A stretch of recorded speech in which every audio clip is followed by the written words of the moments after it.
all your staff salaries combined shouldn't go past 300 to 350k. Hi guys, I'm digitally gifted and I help business owners like you scale through and smart online. Today we are talking money, how much you should be spending on salaries without killing your cash flow. Now let me break it down for you the smart way.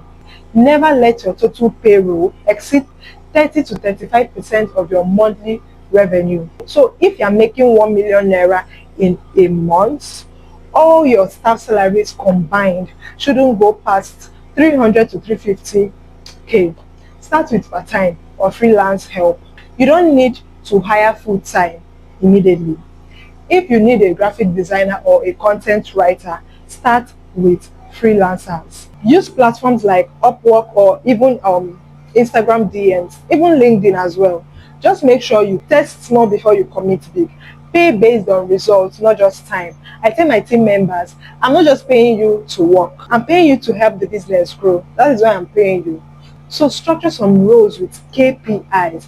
For example, your social media manager pay can be partly tied to engagement and lead generation. Don't underpay, you will pay later. If you pay peanuts, you get peanuts in your business. And bad hires cost more than good ones.